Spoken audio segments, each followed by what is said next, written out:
गजाननं भूतगणाधिसेवितं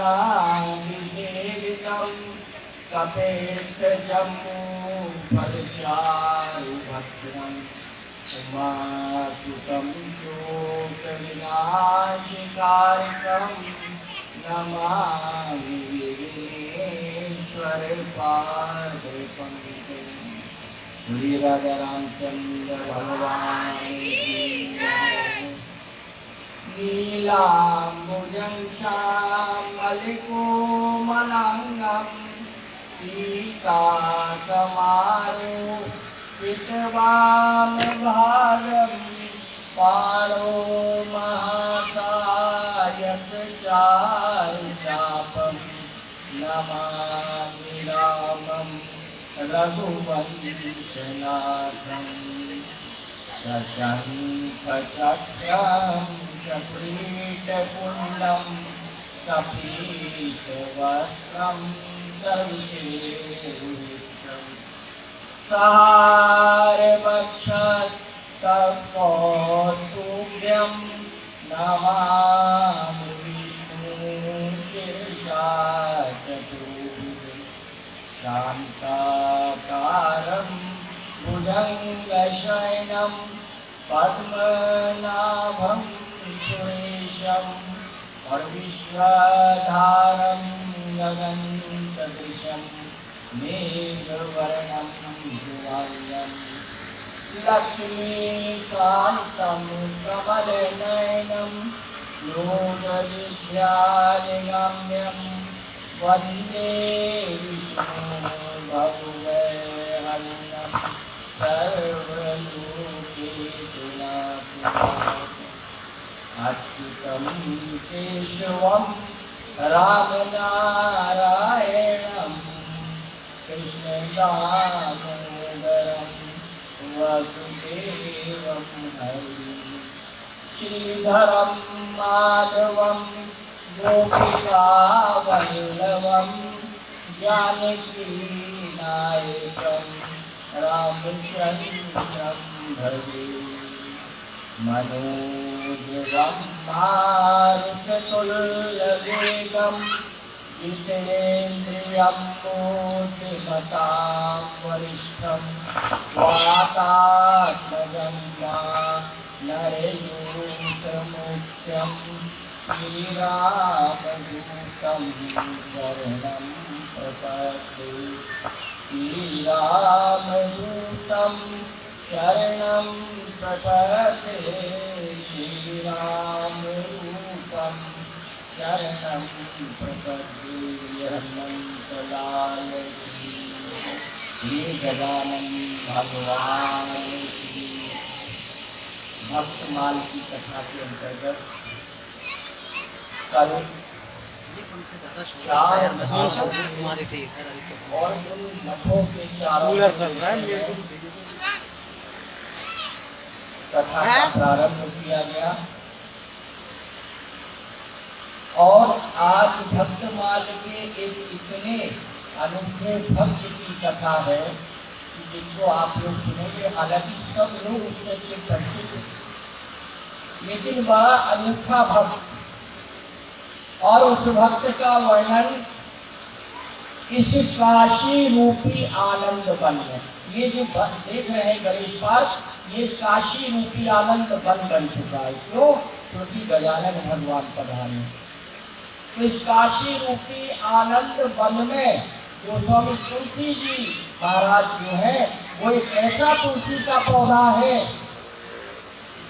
कि वो फूल रहा है, फल रहा है और बड़ा हो रहा है। तो हम तुलसी का है। और उसके अंदर जो मंजरी लग रही है, वो गोस्वामी तुलसीदास जी महाराज ने चौपाइयों के रूप में दिया। और उस चौपाइयों का जो रसपान है, वो राम रूपी थोड़ा कर रहा है। हालांकि दो अक्षर का शब्द है कि तुलसीदास जी कह गए और सीधा खत्म हो जाता है, लेकिन नहीं, राम रूपी भौरा जो है उसका रसपान कर रहा है। आज प्रसंग में एक इतने सुंदर भक्त का वर्णन है कि जिसको सभी लोग जानते हैं। मैंने परसों की कथा में बताया था कि 4 प्रकार का पुरुषार्थ है, धर्म, अर्थ, काम और मोक्ष। लेकिन इन चारों प्रकार के पुरुषार्थ के ऊपर भी एक बहुत बड़ा पुरुषार्थ है कि अगर ये चित्त पूरा का पूरा राम के, कृष्ण के चरणों में जाकर के लग जाए तो संसार में उससे बड़ा पुरुषार्थ कोई नहीं। गोस्वामी तुलसीदास जी महाराज ने खुद लिखा था,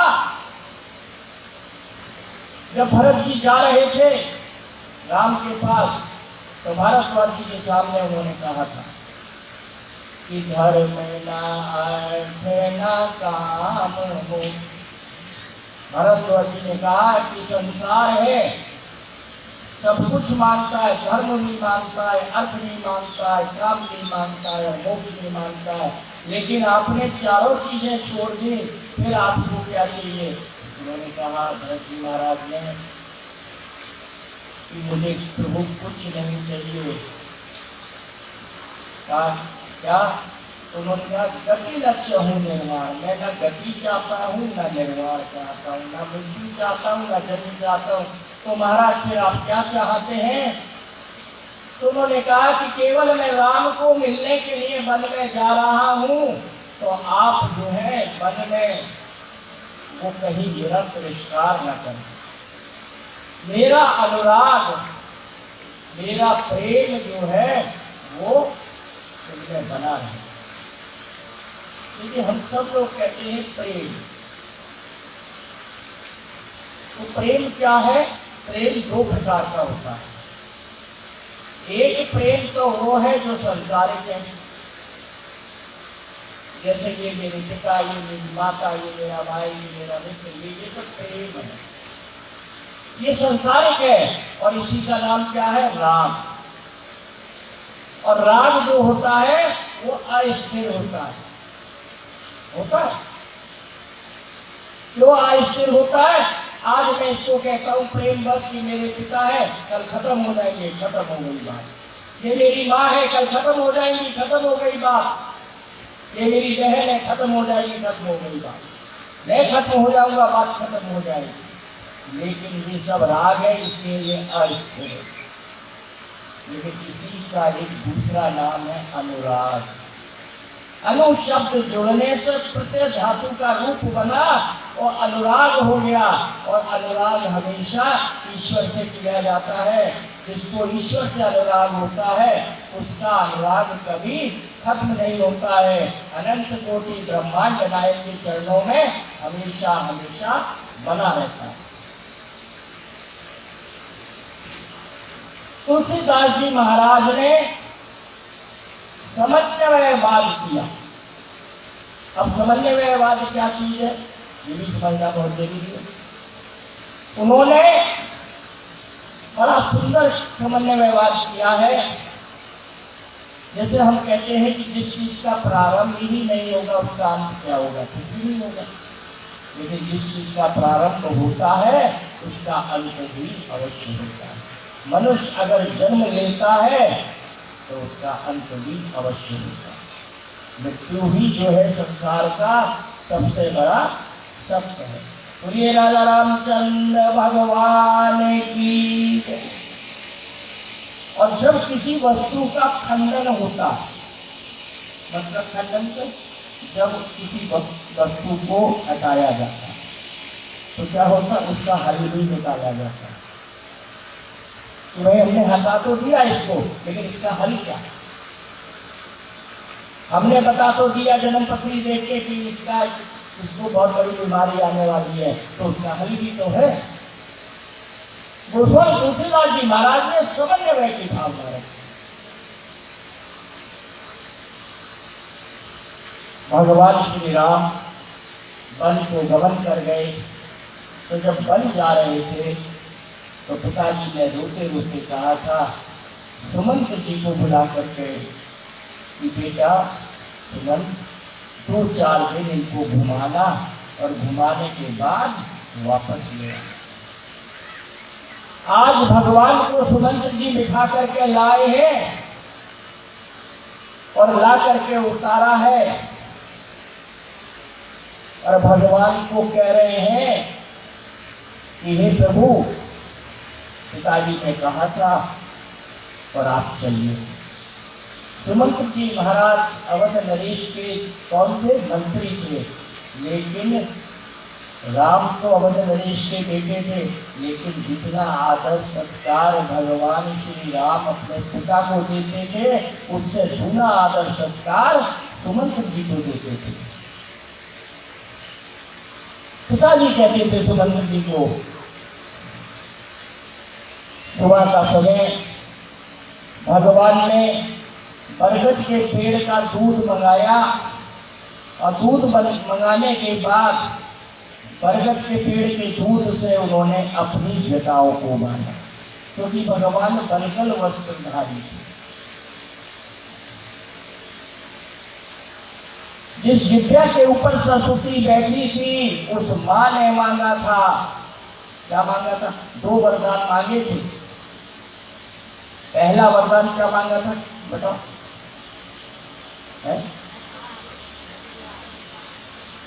पहला वनवास मांगा और दूसरा भरत को राजगद्दी। अगर चाहती तो पहले भरत को राजगद्दी भी मांग सकती थी और वनवास भी बाद में मांग सकती थी, लेकिन बड़ी चतुर थी, क्योंकि विद्या में सरस्वती बैठी थी ना, तो उस सरस्वती ने कहलवाया कि अगर तूने पहले राजगद्दी मांग ली और भरत अगर राजा हो गया तो राम को आदेश कर देगा कि बन बच्चा ऊपर नहीं जा पाएंगे, क्योंकि राम जो है वो मर्यादा पुरुषोत्तम है, मर्यादा का पालन करेंगे, उन्हें राजा की आज्ञा का पालन करना पड़ेगा। इसलिए जो है बड़ी चतुराई से उसने मांगा। और साथ में क्या मांगा? तापस वेश विदेश उदासी, तापस वेश विशेष उदासी, 14 बरस राम बनवासी। ऐसे नहीं जाना है मन को, तपसी जैसा वेश हो और चेहरे पे मलिनता हो, उदासी हो। आज अगर बालक को कह दिया जाए अरे बहुत जगह नहीं करता, बहुत उन्नत, तू घर से निकल जा, तो हंसने से कहेगा अरे ये तो बहुत आराम हो गया, 4-6 दिन बाहर में आऊंगा, घूमने आऊंगा, ऐसा। लेकिन भगवान राम को उनकी मां का आदेश था कि चेहरे के ऊपर विशेष उदासी होनी चाहिए। उदासी भी नहीं, तापस वेश विशेष उदासी, विशेष तरह की उदासी हो। भगवान ने आज्ञा का पालन किया। तपसी का वेश बना के भगवान सुमंत जी के साथ रथ में आए और सुबह ही उठ करके जो है सारे अपने राष्ट्रीय वस्त्रों को त्याग करके भगवान और जटा जूट बांधने लगे। पहले जो साधु और संत होते थे, आजकल तो जो है जटाएं बना भी लेते हैं, लेकिन जटा बनाना केवल बरगद के दूध, बरगद के दूध को अगर बाल में छोड़ दिया जाए तो सारे बालों को चिपका लेता और कभी छुट के नहीं होगा। आज सुमंत जी ने देखा कि भगवान ने तो जो है वो जटा जूट से धारण कर लिया है। सुमंत जी जो है देख सुमंत नयन जल छाए, चुटियाजी महाराज लिखते कि सुमंत जी ने देखा और नेत्रों के अंदर जल भर आए। जल भर जब आ गया नेत्रों में तो भगवान की ओर देखने लगे और राघवेंद्र आपने तो बिल्कुल हद कर दी, ऐसा कहा सुमंत जी। तो हद क्या थी कि मैं आपसे कह रहा हूं कि पिताजी ने कहा था इनको घुमा करके घर ले आओ, तो भगवान राम सबके मन में ये था कि मन में